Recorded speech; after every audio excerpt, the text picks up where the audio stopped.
बिहार की राजनीति में एक बार फिर गर्मी बढ़ गई है और इस बार इसकी वजह बने हैं जेडीयू के फायर ब्रांड विधायक गोपाल मंडल, जिन्होंने चुनाव आयोग के हाली फैसलों को लेकर कड़ी आपत्ति जताई है। भागलपुर में मीडिया से बातचीत करते हुए उन्होंने साफ तौर पर देखिए क्या कहा। देखिए, इलेक्शन कमीशन जो लागू की है वो सही लागू की है। इलेक्शन कमीशन को लोगों से कोई लेने देने नहीं है। आम पब्लिक पर इस समझ में नहीं आ रहा है। उन्होंने ये बोला जैसे हम नॉमिनेशन पेपर देने के लिए जाएंगे या बीएलओ मेरे यहाँ आएगा, बीएलओ मेरे यहाँ आएगा तो बीएलओ वाले को हम दे दिए वोटर लिस्ट का नाम। अगर बीएलओ जमा नहीं किया वहाँ पर, वो मास्टर ने जमा नहीं किया, हमारा ये कहने का मतलब नॉमिनेशन पेपर भर ही नहीं सकते हैं। जब हम कई बार एमएलए बने, हम यह सोचते हैं तो आम लोग को क्या दशा होगा। ये परेशानियां है, ग्रास रूट पर कहते हैं, ये परेशानी है आम पब्लिक को समझ में नहीं आ रहा। ऑनलाइन किसी भी चीज़ में ऑनलाइन सब कर सकता है। मतलब आप कहना चाह रहे हैं कि पहले उसको अवेयरनेस करना था। बिल्कुल। इतना कम समय में हो पाएगा? हाँ, देखिए प्रयास कर रहे हैं, हम लोग भी लगे हुए हैं कैसे हम लोग अपने जान बचा ले अपने आप को।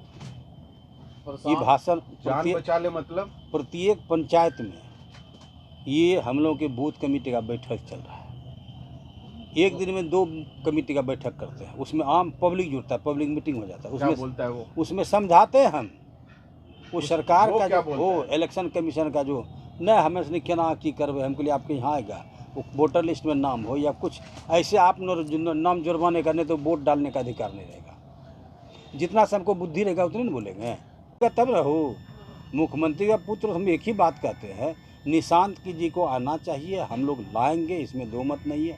अगर निशांत जी पार्टी में नहीं आता है तो जदयू में भगदड़ मच जाएगी।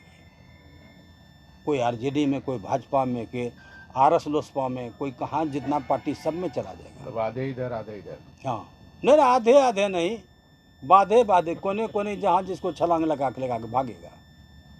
इसलिए निशांत का आना जरूरी है। उनके आने के बाद ही जदयू बरकरार रहेगी।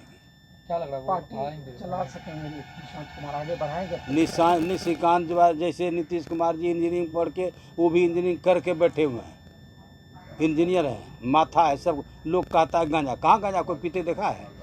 कितना सुंदर बयान देते हैं, बोलते हैं, सब सुलझे हुए। आयोग द्वारा गांव-गांव में कार्रवाई की जा रही बूथ लेवल बैठकों से ग्रामीण मतदाताओं में भारी भ्रम फैल गया।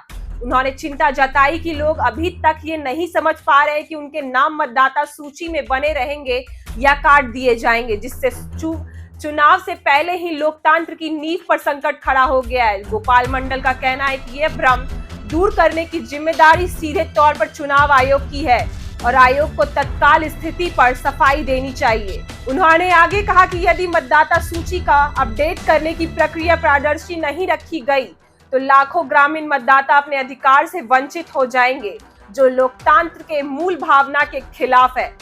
उनके अनुसार ग्रामीण इलाकों में डिजिटल माध्यमों की जानकारी सीमित है। ऐसे में आयोग को विशेष दिशा निर्देश जारी करने चाहिए ताकि गांव के लोग समझ सके कि उन्हें क्या करना है और कैसे करना है। उन्होंने कहा कि इस तरह की लापरवाही से सरकार पर अविश्वास पैदा होगा और विपक्ष को जनता को गुमराह करने का मौका मिल जाएगा। गोपाल मंडल ने अपील की कि लोकतंत्र की गरिमा को बचाए रखने के लिए सभी निर्णयों में आम जनता और सभी वर्गों को विश्वास में लेना आवश्यक है।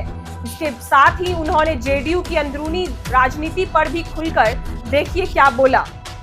उन्होंने एक बड़ा बयान देते हुए कहा कि अगर पार्टी के तेज तरार और राजनीतिक नेता निशांत जेडीयू में नहीं रहेंगे तो पार्टी में जबरदस्त भगदड़ मच सकती है। उन्होंने कहा कि निशांत जैसे युवा और जमीन से जुड़े नेताओं की आज पार्टी को सबसे ज्यादा जरूरत है और यदि उन्हें किनारा किया गया तो जेडीयू की साख को भारी नुकसान होगा। गोपाल मंडल का यह बयान ऐसे समय में आया जब जेडीयू के अंदर कई वरिष्ठ और युवा नेता के बीच मतभेद की खबरें लगातार सामने आ रही हैं। विधायक ने कहा कि चुनावी मौसम में यदि पार्टियों अपने ही नेताओं को उपेक्षित करेंगी तो इसका सीधा नुकसान जेडीयू को ही उठाना पड़ेगा। उन्होंने पार्टी नेतृत्व को साफ शब्दों में चेतावनी दी कि अगर निशांत जैसे नेताओं को बाहर का रास्ता दिखाया गया तो कार्यकर्ताओं में नाराजगी फैल जाएगी और चुनाव के समय यह नाराजगी बगावत में बदल सकती है। गोपाल मंडल ने यह भी कहा कि जेडीयू को अपनी पुरानी रीति और नीति और अनुशासन की परंपरा को बनाए रखते हुए युवाओं की आगे बढ़ने का मौका देना चाहिए, नहीं तो पार्टी सिर्फ नाम की रह जाएगी और जमीनी हकीकत से कट जाएगी। उन्होंने साफ साफ कहा कि पार्टी के लिए यह समय बहुत नाजुक है और अगर अभी नहीं संभला तो 2025 के विधानसभा चुनाव में परिणाम बहुत ही निराशजनक हो सकता है। इस पूरी बातचीत में गोपाल मंडल न सिर्फ चुनाव आयोग के कार्यशैली पर सवाल उठाते नजर आए, बल्कि अपनी पार्टी के भीतर भी राजनीति को लेकर भी खासे आक्रामक दिखे। उन्होंने साफ संकेत दिया कि यदि समय रहते सुधार नहीं हुआ तो न सिर्फ ग्रामीण वोटरों का भरोसा टूटेगा, बल्कि पार्टी भी अंदर से कमजोर हो जाएगी। इस बयान के बाद अब देखना यह होगा कि चुनाव आयोग ग्रामीण इलाकों में फैले भ्रम को दूर करने के लिए क्या कदम उठाता है और जेडीयू नेतृत्व गोपाल मंडल ने इस सीधी चेतावनी को किसी गंभीरता से लेता है। बिहार में राजनीतिक तापमान लगातार चढ़ रहा है और भागलपुर से उठी ये राजनीतिक गरिमा अब पूरे प्रदेश की राजनीति को प्रभावित कर सकती है।